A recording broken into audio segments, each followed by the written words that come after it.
A mulher, por si só, já tem um sexto sentido, né? Diferente do homem. Ela que sempre, né, contornou todas as situações, ela que sempre foi a motivadora de tudo.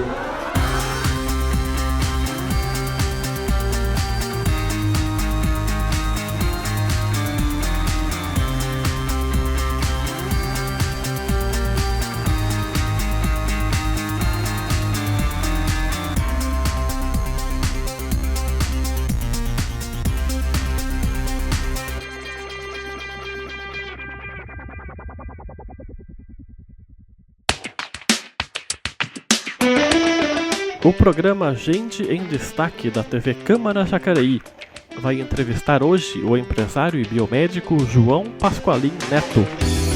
Nascido em Ribeirão Preto, em 11 de maio de 1952, Pasqualin é amante do futebol e da pescaria. Torcedor do Santos e, claro, também do Botafogo Paulista, de sua cidade natal, viu ali os primeiros chutes da então revelação Sócrates, que depois explodiria no Corinthians nos anos 80. Aos 27 anos, em 1978, João Pasqualin chegou a Jacareí para trabalhar.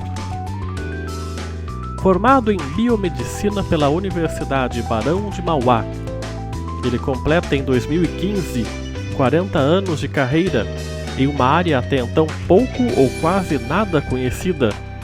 Em Jacareí, teve seu trabalho reconhecido há 7 anos, quando, em 2008, recebeu das mãos do vereador Edinho Guedes o título de cidadão jacareiense, maior honraria que o Poder Legislativo oferece. Na nossa conversa, gravada em sua empresa, no Laboratório Unidade Médica, Pasqualin vai falar sobre a infância, os amigos e contar algumas histórias de sua vida. Bom, seu João Pasqualin, obrigado por nos receber aqui no seu laboratório. Eu queria começar a entrevista falando sobre Ribeirão Preto, né, que é a sua terra natal. E o que o senhor guarda de Ribeirão Preto? O que ficou do senhor de Ribeirão Preto? Boa tarde, Rodrigo. Eu aqui agradeço inicialmente, né, o convite, me sinto honrado pelo convite e de coração agradeço a atenção dispensada. Ribeirão Preto, sou muito suspeito para falar de Ribeirão Preto, pois eu fui nascido, criado, me formei lá, me especializei e depois, por essas obras do destino, né, vim parar no Vale do Paraíba. Mas Ribeirão Preto me traz muitas recordações, assim, quase todas muito positivas, né, muito gostosas de lembrar. Se eu for começar a contar tudo, eu acredito que a gente vai demorar muito tempo. Mas o que mais marca a minha trajetória desde o meu nascimento é a família. Pois eu sou oriundo de descendentes de italiano direto e tivemos assim o privilégio de nascer numa família como a minha. Realmente é uma coisa que acontece pouco, eu acredito. Uma família grande? Muito grande. Meus avós tiveram 7 filhos, os 6 primeiros filhos homens. E a caçula, que completa agora, nesse fim de semana, 80 anos, que é a única que está entre nós, era mulher, a última era mulher. E uma curiosidade muito grande é que a minha avó paterna, por ter tido 6 homens, não via a hora de ter uma neta, né? E todas as vezes que as minhas tias, né, que seriam as noras dela, ia para o hospital, ela ia com um enxovalzinho cor-de-rosa debaixo do braço para receber uma nova neta. Só que naquela época não existia ultrassom, essas coisas, então só se sabia na hora que nascia mesmo. E ela foi 16 vezes para o hospital, os 16 primeiros netos dela eram homens. A esperança vai... Na realidade, 17. Um deles, que era meu irmão, que é gêmeos com meu irmão abaixo de mim, faleceu com 3 meses e as 4 últimas foram mulheres, as 4 últimas netas, né, foram mulheres. Então, de um total de 21, hoje nós já perdemos alguns desses primos, né, mas fomos criados ali todo mundo junto, com um exemplo maravilhoso que era do meu avô, da minha avó, tanto da parte paterna quanto da materna era descendente de italiano. A parte materna era um pouquinho mais reduzida, mas a paterna realmente era uma família muito grande, muito unida. Os seus pais, eles faziam o que profissionalmente? Então, os meus pais, especificamente, além do meu pai, os meus outros tios homens, todos trabalhavam com o pai numa oficina de serralheria. Fazia porta, vitrô, janelas, toda essa parte de ferro, inclusive faziam equipamentos e aparelhos para parque de diversões naquela época, que era uma coisa difícil de ter. E o meu pai, dos 6 irmãos, foi o único que tinha até o curso primário antigamente, que é o primeiro grau, né? Corresponde à 4ª série primária, que ele sabia ler, escrever e fazer as 4 operações corretas. Os outros meus tios, né, tiveram que logo ir trabalhar, porque uma família grande entravam na escola, aprendiam a ler e escrever e logo estavam trabalhando junto, né? Inicialmente não era nessa empresa, na oficina de serralheria, mas quando um dos meus tios, que era sócio do meu avô, teve um problema ocular muito grave, não podia mais trabalhar, os outros 6 irmãos entraram no lugar desse tio e ficaram com a empresa junto com o pai.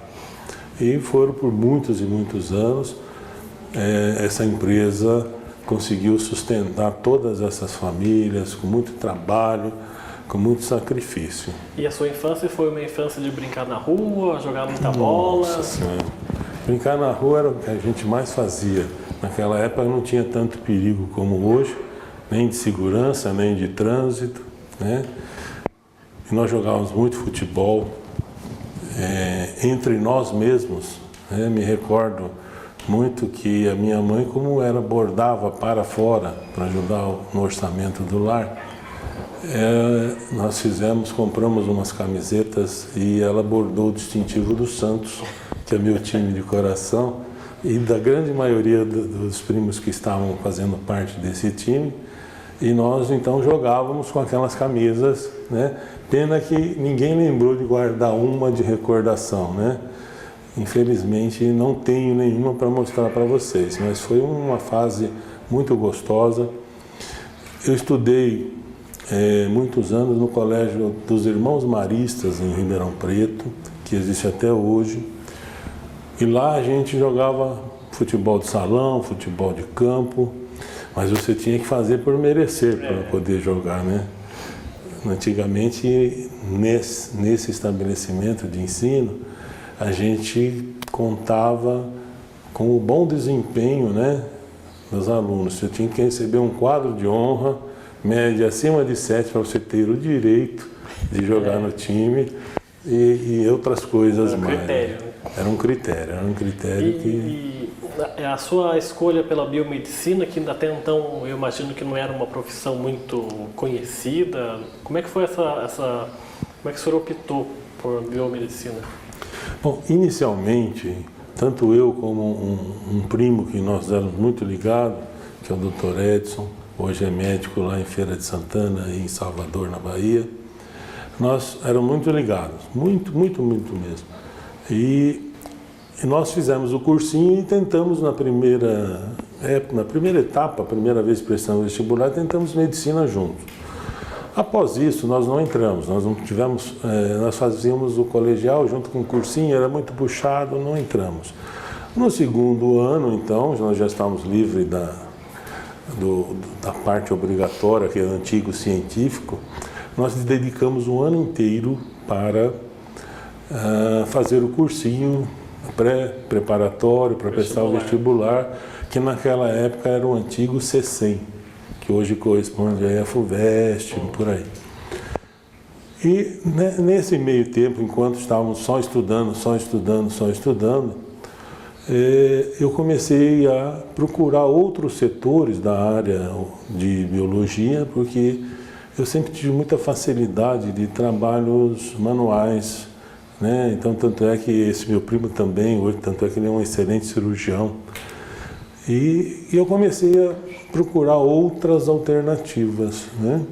Para ver se eu me adaptava. Fui conhecer laboratórios lá em Ribeirão Preto e acabei me afeiçoando um pouco pela área. Como a minha segunda opção era, primeira era medicina, e a segunda opção era, na realidade, ciências biológicas naquela época, só depois de um tempo que ela se transformou em biomedicina. O nome era outro, então. Isso. Existia naquela época ciências biológicas, modalidade médica, que virou biomedicina, e as ciências biológicas licenciatura, que era para formar professores a nível universitário e pesquisadores também, de uma forma geral.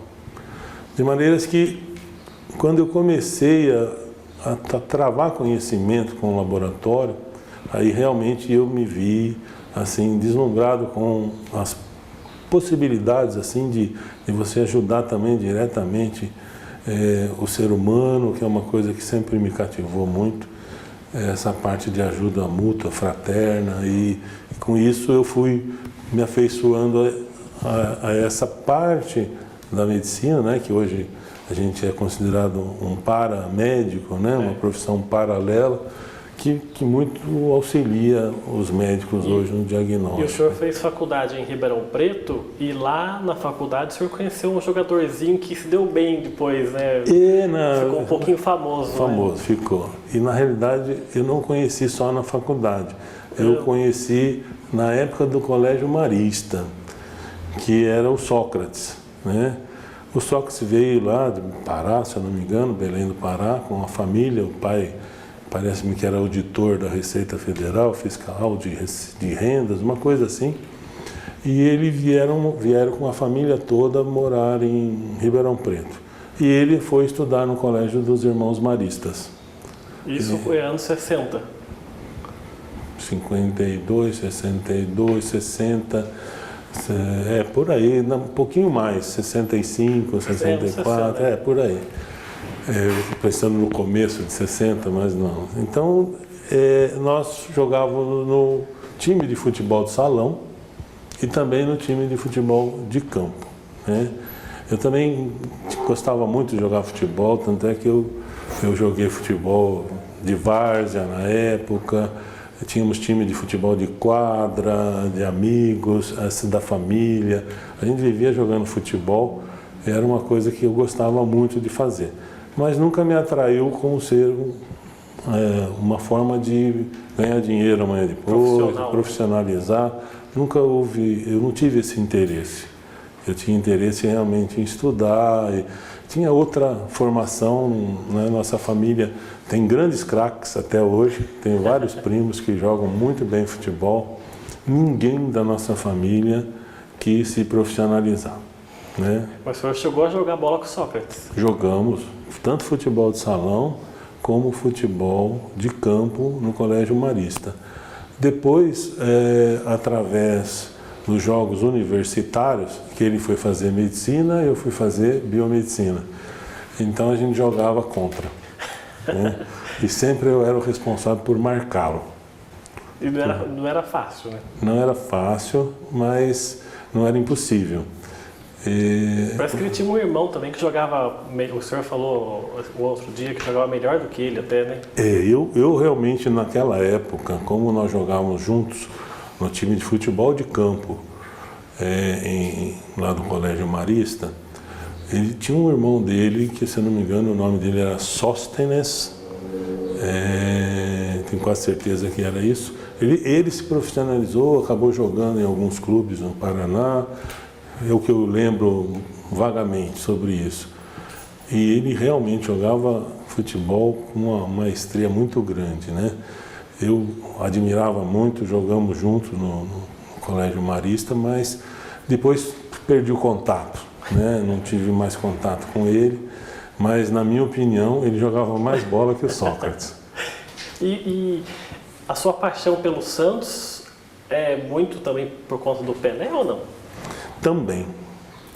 Eu, quando era garoto, tive o privilégio de conhecer o Pelé pessoalmente. Essa família tradicional de Ribeirão Preto era metade dividida, era Comercial Futebol Clube. De Botafogo. E metade Botafogo Futebol Clube. E um tio meu, Nelson, e a família Pasqualin sempre teve um local de bater bolinha assim, sem nenhum problema. Brigava-se bastante, jogava-se pouco. Mesmo os tios, depois de certa idade, sempre jogamos bola num lugar que a gente chama de rancho, que é da família.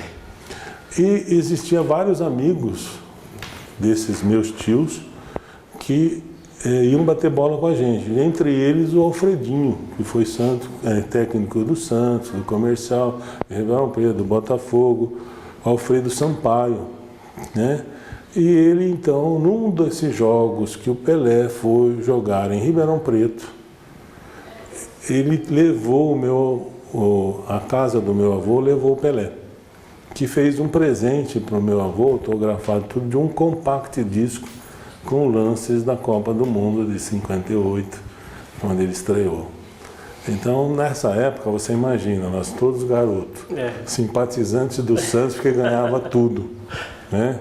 E ainda conhecer o Pelé pessoalmente, a rua e a casa do meu avô não cabia de crianças, jovens, adultos, e tivemos ali um reforço muito grande para que eu viesse a torcer para o Santos, né? O senhor diria que o time do Santos dos anos 60, daquele Pelé, Mengalvio, Coutinho, Pepe, Pagão, foi o melhor time do mundo que jogou dos anos 60, tá falando? A gente não tinha dinheiro, muito menos ela, mas ela me surpreendeu com um bolo Puma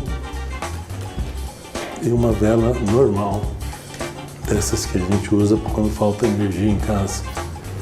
E nisso, desculpa, mas eu fiquei até um pouco emocionado.